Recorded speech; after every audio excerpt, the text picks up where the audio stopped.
ଯେଉଁ ମଣିଷ ଅଧିକ ପ୍ରେମ ଦେଖେଇ ହୁଏ ପ୍ରାୟତଃ ସେ ଦିନେ ନା ଦିନେ ଛାଡ଼ି ଚାଲିଯାଏ। ସବୁ ଖୁସିକୁ ଖୁସି ଭାବନି, ସବୁ ଦୁଃଖକୁ ଦୁଃଖ ଭାବନି। ଯଦି ଏହି ଦୁନିଆରେ ବଞ୍ଚିବାକୁ ଚାହୁଁଛ ନିଜକୁ କାହାଠୁ କମ୍ ଭାବନି। ଯଦି ପ୍ରତି କଥାକୁ ବୁଝେଇବାକୁ ପଡ଼େ, ଯେକୌଣସି ବାଟରେ ସଫେଇ ଦେବାକୁ ପଡ଼େ, ତ ବୁଝିନିଅ ଏବେ ସମ୍ପର୍କ ଭାଙ୍ଗିବାକୁ ଯାଉଛି। ବର୍ଷା ବହୁତ ସୁନ୍ଦର ହୋଇଥାଏ, କିନ୍ତୁ କେବଳ ତା ପାଇଁ ଯାହାର ଘର ପକ୍କା ହୋଇଥାଏ। ସ୍ମରଣ ଶକ୍ତି କମ୍ ହେଇଗଲେ କିଛି ଖରାପ ନାହିଁ। ବଡ଼ ଅସ୍ଥିର ହୋଇଯାଏ ସେଇ ଲୋକ ଯାହାର ସବୁ କଥା ମନେ ରହିଥାଏ। ସବୁ ସମ୍ପର୍କର କୌଣସି ନାମ ନଥାଏ। ଯେବେ ଅଜଣା ଅଚିହ୍ନା ନିଜର ଲାଗେ ତାର ନାମ ପ୍ରେମ ହୋଇଥାଏ। ଜୀବନରେ ଦୁଇ ଜଣ ଲୋକ କନ୍ଦେଇଥାନ୍ତି, ଜଣେ ତ ନିଜର, ଆଉ ଜଣେ ଅତି ନିଜର। ମୋତେ ତ ଉପହାରରେ ମୋ ଟାଇମ୍ ପସନ୍ଦ, କିନ୍ତୁ ଆଜିକାଲି ଏତେ ଦାମୀ ଉପହାର ଦଉଛି କିଏ? ସାହାଯ୍ୟ କରିବା ପାଇଁ କେବଳ ଧନ ଦରକାର ହୋଇନଥାଏ, ସେଥିପାଇଁ ଗୋଟିଏ ଭଲ ମନ ଦରକାର ହୋଇଥାଏ। ତାକତର ଉପଯୋଗ ଠିକ୍ ଜାଗାରେ କରିବା ଦରକାର। ସେ ଦିମାଗର ତାକତ ହେଉ କିମ୍ବା ଶରୀରର ତାକତ ହେଉ। ଯେଉଁ ମଣିଷ ବିନା ଗୋଟିଏ ମୁହୂର୍ତ୍ତ ରହି ହୋଇନଥାଏ, ଅଧିକାଂଶ ସେଇ ମଣିଷ ଏକା ରହିବା ଶିଖେଇଥାଏ। ପ୍ରକୃତ ପ୍ରେମର ପ୍ରଥମ ଷ୍ଟେପ୍ ପରସ୍ପରକୁ ନିଜଠାରୁ ଅଧିକ ଭରସା କରିବାକୁ ହୋଇଥାଏ।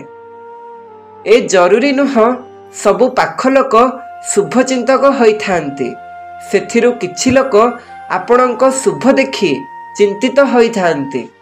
ସମୟ ବହୁତ କଷ୍ଟ ଦେଇଥାଏ, ସେଥିପାଇଁ ତ ଘଡ଼ିରେ ଫୁଲ ନୁହଁ କଣ୍ଟା ଥାଏ।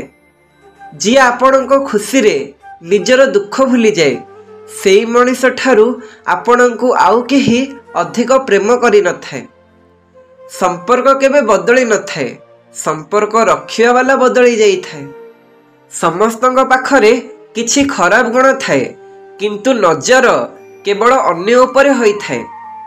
ସୌକ ପ୍ରାୟତଃ ତାର କମ୍ ହୋଇଯାଇଥାଏ, ଯିଏ କମ୍ ବୟସରେ କିଛି ଦାୟିତ୍ୱ ନେଉଥାଏ। କିଛି ସମ୍ପର୍କ ବଡ଼ ଅଜବ ହୋଇଥାଏ, ଯୋଡ଼ି ବି ହେଉନଥାଏ ଆଉ ତାକୁ ଭାଙ୍ଗି ବି ହେଉନଥାଏ। ସମ୍ପର୍କ ଆଉ ଭରସା ଦୁହେଁ ଭଲ ସାଙ୍ଗ।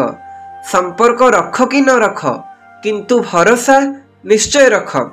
କାହିଁକି ନା ଯେଉଁଠି ଭରସା ଥାଏ ସମ୍ପର୍କ ଆପେ ଆପେ ତିଆରି ହୋଇଯାଏ। କିଏ କହେ ଦୁନିଆ ପ୍ରେମରେ ଚାଲିଥାଏ, କିଏ କହେ ଦୁନିଆ ସମ୍ପର୍କରେ ଚାଲିଥାଏ। ମୁଁ ଜାଣିବାକୁ ଚେଷ୍ଟା କଲି ତ ଜଣାପଡ଼ିଲା ଏ ଦୁନିଆ କେବଳ ମତଲବରେ ଚାଲିଥାଏ। ସ୍ପଷ୍ଟ କହୁଥିବା ମଣିଷ ଇଞ୍ଜେକ୍ସନ ପରି ହୋଇଥାଏ। ଏଥିରେ କିଛି ସମୟ ପାଇଁ ତ କଷ୍ଟ ହୋଇଥାଏ, କିନ୍ତୁ ଫାଇଦା ସାରା ଜୀବନ ରହିଥାଏ। ଫୁଲ କେବେ ଦୁଇଥର ଫୁଟି ନଥାଏ, ଜନ୍ମ କେବେ ଦୁଇଥର ମିଳିନଥାଏ। ମିଶିବା ପାଇଁ ତ ହଜାର ଲୋକ ମିଳିଯିବେ, କିନ୍ତୁ ନିଜର ଲକ୍ଷେ ଭୁଲକୁ କ୍ଷମା କରିବା ବାଲା ବାପା ମା ମିଳିନଥାନ୍ତି। ବାଣୀକୁ ବୀଣା ବନାଅ, ବାଣ ବନାଅନି ଫ୍ରେଣ୍ଡସ୍। କାହିଁକି ନା ବୀଣା ବନିବ ତ ଜୀବନରେ ସଙ୍ଗୀତ ହେବ, ଆଉ ବାଣ ବନିବ ତ ଜୀବନରେ ମହାଭାରତ ହେବ। ସାଥ ଦେବାର କଳା ତାଲା ପାଖରୁ ଶିଖିବା ଦରକାର। ନିଜେ ଭାଙ୍ଗିଯିବ, କିନ୍ତୁ ଚାବି ବଦଳି ନଥାଏ। ଏ ଜୀବନ ବହୁଥିବା ନଦୀ ପରି ହୋଇଥାଏ, ଅର୍ଥାତ୍ ସବୁ ପରିସ୍ଥିତି ସହିତ ଆଗକୁ ବଢ଼। ଯେଉଁଠି ଚେଷ୍ଟାର ରାସ୍ତା ଲମ୍ବା ହୋଇଥାଏ, ସେଠି ଭାଗ୍ୟକୁ ବି ନଇବାକୁ ପଡ଼ିଥାଏ। ଯେଉଁ ନାରୀ ସବୁ ପୁରୁଷଙ୍କ ସହ ହସି ହସି କଥା ହୁଏ, ବିଶ୍ୱାସ କର ସେ ହୃଦୟରୁ ବହୁତ ଭଲ ହୋଇଥାଏ।